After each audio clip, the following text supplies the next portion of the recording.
Hello and welcome to Forcepoint Next Generation Firewall Run It Live Technical Series. My name is Anas Shunna, Forcepoint Sales Engineer for Saudi Arabia. In previous sessions, we finished the installation and configurations for both SMC and Virtual NG Firewall. And today we will continue by configuring and installing the first policy to allow our SMC server access to Internet. The aim of this session is to help you start working and creating IPv4 access rules, also to be able to create basic NAT rules in the policy.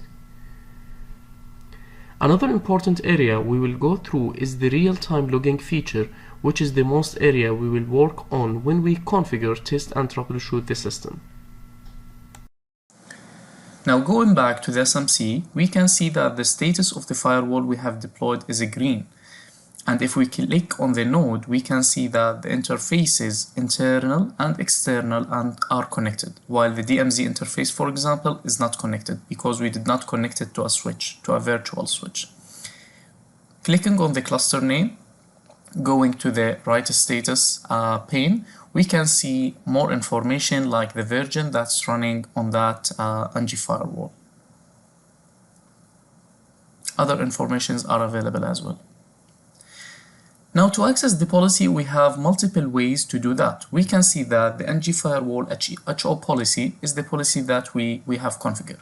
We can right-click on the firewall, current policy, and edit.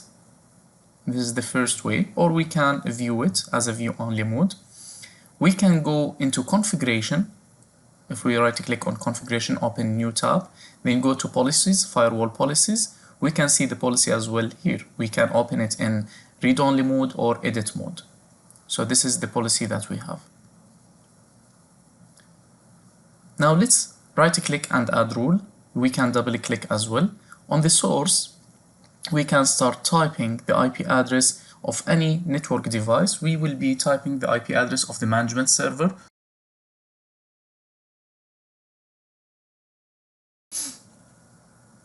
And on the destination, we will select any.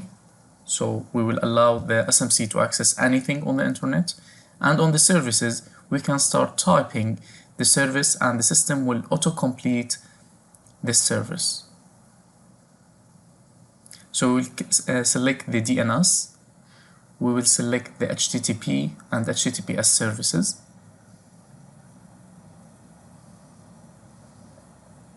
Okay, the other way, from the left side, if you click on services, go to TCP, start typing or click on the filter button, HTTP, select both HTTP and HTTPS service and drag and drop them to the service column. On the action, we will allow access because we will allow the SMC to access internet. So this rule will allow the SMC to access DNS, HTTP and HTTPS. Now to make it more familiar, we can select the logging type to be stored. So we want the logs of these whenever this access rule is matched, we want it to be selected. If we want it only to appear on the real-time window, we can select transient. And if we want to get an alert, we can select the alert type. So we'll select stored. In the connection closing, we will log accounting information because, for example, we want to see how much bytes sent and bytes received, for example, through this connection. We can select other things like the URL categories if we have the license for URL filtering and network applications, so those will appear on the logging whenever this access rule is selected. Now going to the NATing tab, now we allow the access, now we need to do NATing. So we'll add a rule. On the source, we will add the same, the IP address of the management server. We will add on the destination the ANI, and on services we can select the HTTP, HTTPS and DNS services.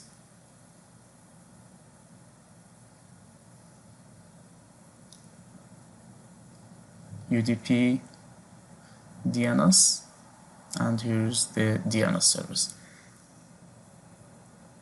Now under NATing, right-click and edit NATing. We will go on source NATing. It's a dynamic source NATing. And now we will select either the address of the interface or we will select it as an object. So we know that the external interface IP is 192.168.116.100. Then we will click OK. Now we have the NATing will be using this public IP. We will be selecting this checkbox to have the ARP update for the next switch. Now we will save,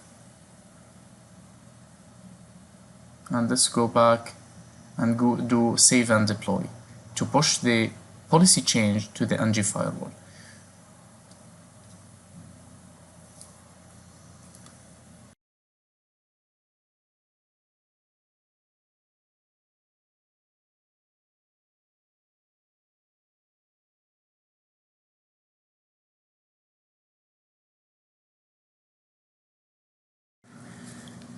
Now we have the policy already pushed to the firewall.